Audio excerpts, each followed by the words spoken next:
watch my step. No, you good. Hi guys, how's it going? Good. How you doing, my man? Doing good. Hi. You guys, my 8 o'clock appointment. Yes, sir. Yes, sir. Yes, sir. Awesome. Right on time. I get you to fill out a little paperwork Say for me cheese. here.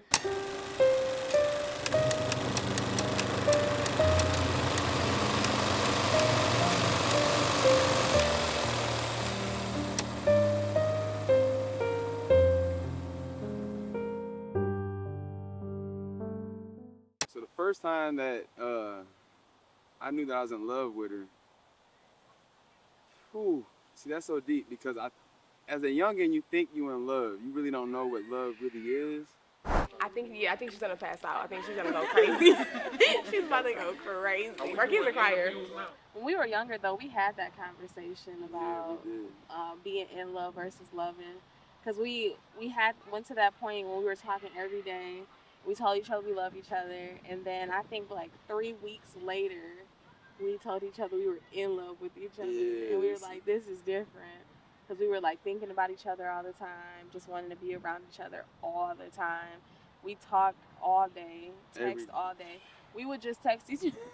We would text each other, yeah, YEA, yeah, YEAH. Like we Man, would you just just text like back and forth, no matter what. We just needed to hear from one another, whether it was, like I said, through text, through call. Like there was one time, oh my gosh, I know you're about eighth to or say. ninth grade year. So I don't know, Metro PCS back in the day. That's who I had my phone line through.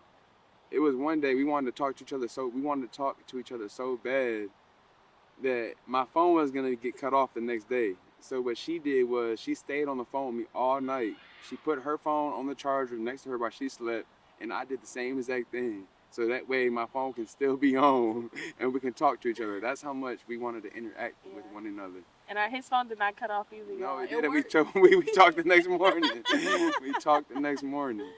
We played together. We prayed together. We walked home together. We ate together. We watched each other grow into the people who we are today. The most challenging part in our relationship, we had some challenges, y'all. We've had many challenges. Um, when we were younger, the pressure of just being a kid, people around you, not being secure within yourself, that was definitely challenging. But as we got older, that was nothing because life hit us. Yeah. We lived together, 18, 18, 19 19 years old. And 19, 20. 19, 20. Yeah. I think you're 19, I'm a year older. Yeah, 19, yep. And that was a challenge in itself. And I want to say was when we lost our place. Yeah.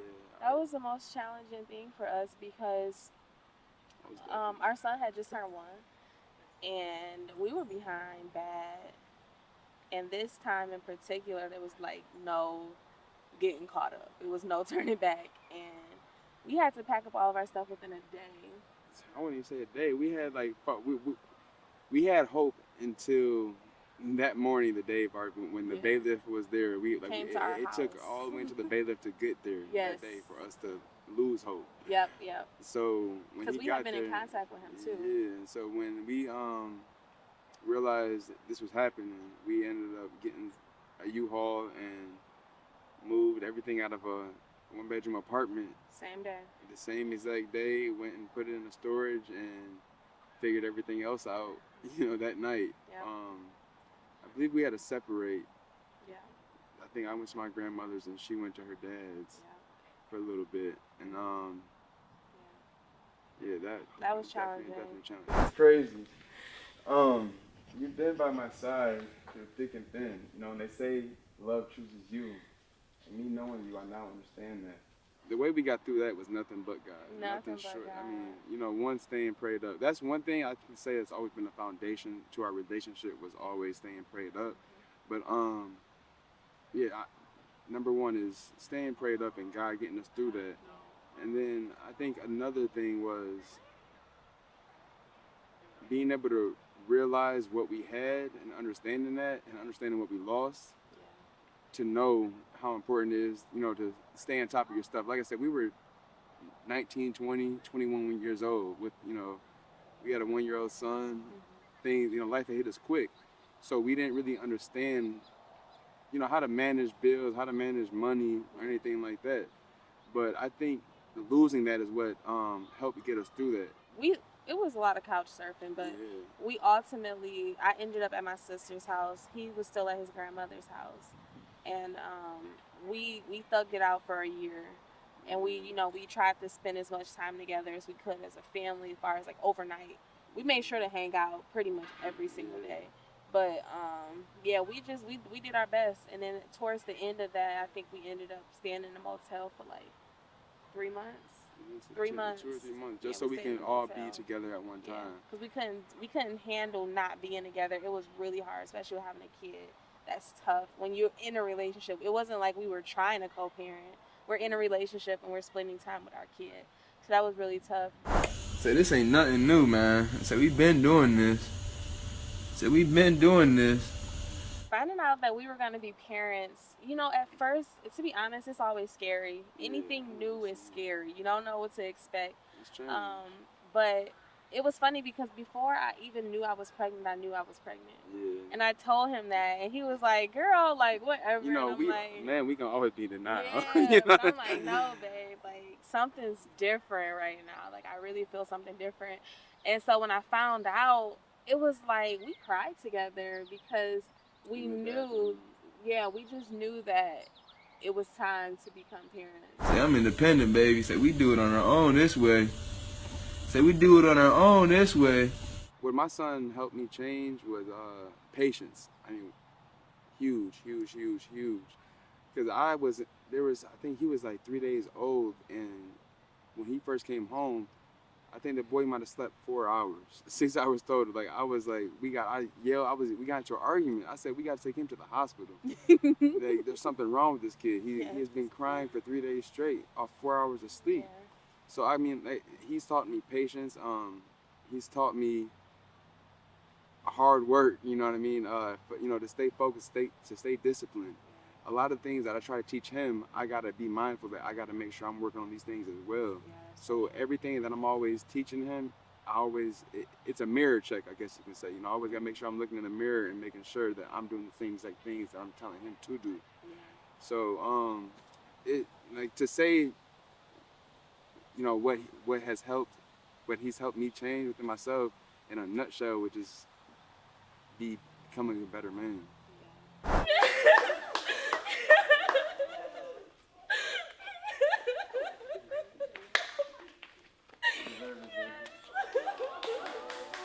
When I knew that I was getting ready to propose, it was probably about a year ago.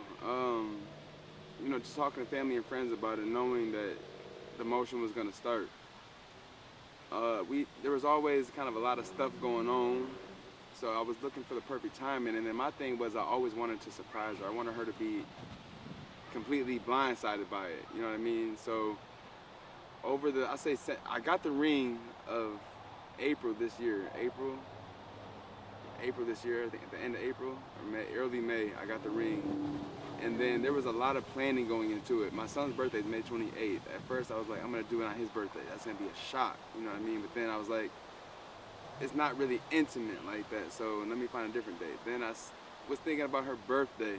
I said she's gonna be expecting that maybe. So I kept kind of just going back and forth with ideas. I always had a couple different ideas in my head, but just didn't know when to bring it out. The helicopter ride was perfect because she asked me about 3 weeks ago when we were coming from Grand Rapids, hey, would you plan a date night? So I said, perfect. I love it. All right, so let's have a seat over here, maybe guide her to these chairs. We're going to guide her over here to the right, set her down in one of those. So we've been together for a long time. So as a woman, after a certain time, you like, all right, like, what we doing? Like, what's going on? Once you hit like 10 years, that's too long, but it ain't cute saying that I'm a girlfriend. Like, I get it. no shade, but it's something I realized as a woman. Like, when I was younger, I thought it was so cute. And then I got older and I was like, wait, we got a kid. I'm too old to be a girlfriend. So I think we took marriage counseling. And when we took marriage counseling, that was when I was like, okay, like this needs to happen soon, like because the counselors, they were really nice, and they told us, like, y'all are fine, like y'all together. We can tell that y'all know how to live in peace within each other, and that's important. That's the key to the relationship. So that was when like the clock was ticking. But I want to say too, like around last year, a year ago, is when it got for real for me. Like I was serious about wanting to get engaged. It's funny though, because I don't think I ever really imagined what the proposal would look like. Turn right here for the camera. He's gonna snap a couple. 1, 2, 3. So keep going, and I'm just gonna take a bunch of different ones, up and down, left and right. Now you guys gotta do like a kissy face. We gotta get different poses here, Good, good, good. I'm gonna do a couple this way. Some more. Yeah, give me a silly face, Alright, now give me good, like a real good regular one now. Good kiss one, good regular one. Alright guys. In 3, 2, 1, you can turn around.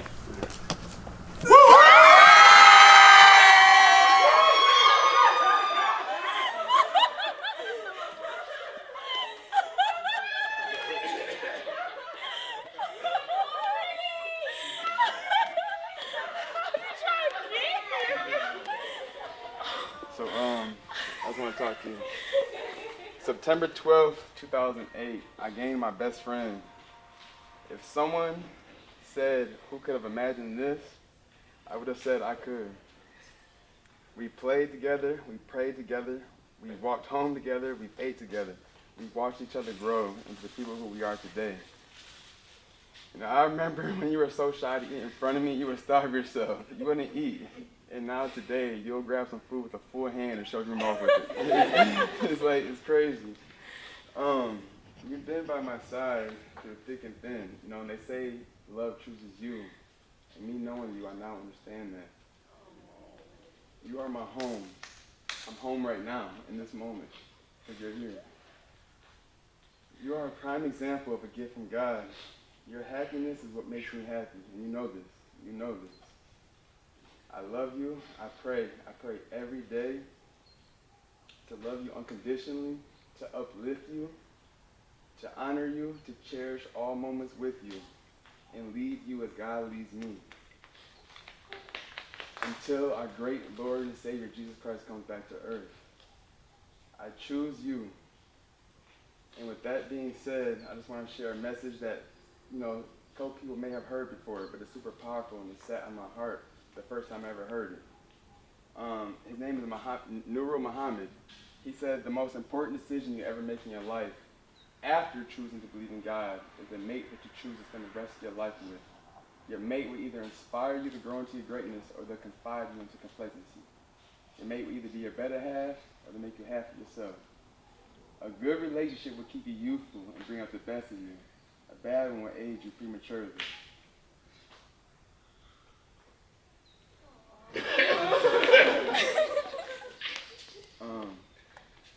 So choose wisely. And I know this is the wisest decision I've ever made in my life. And with that being said, I want to ask you to marry me, but I forgot the ring in the car.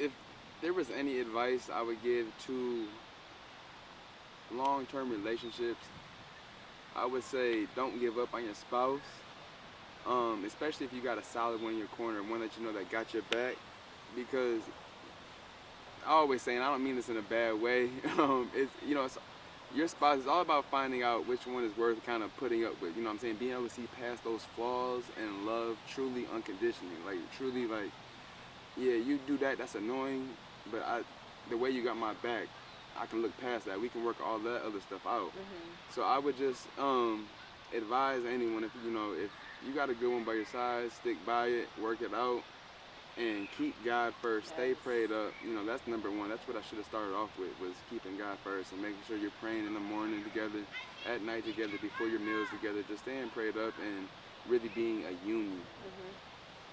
Yeah, keep God first. That's number one. Thanks for watching. We appreciate y'all. Thanks for ringing on time.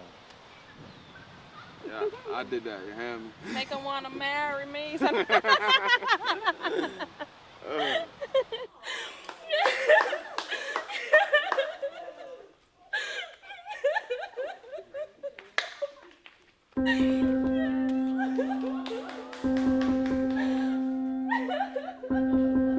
Seventh grade, right? Seventh grade, right? Eighth grade.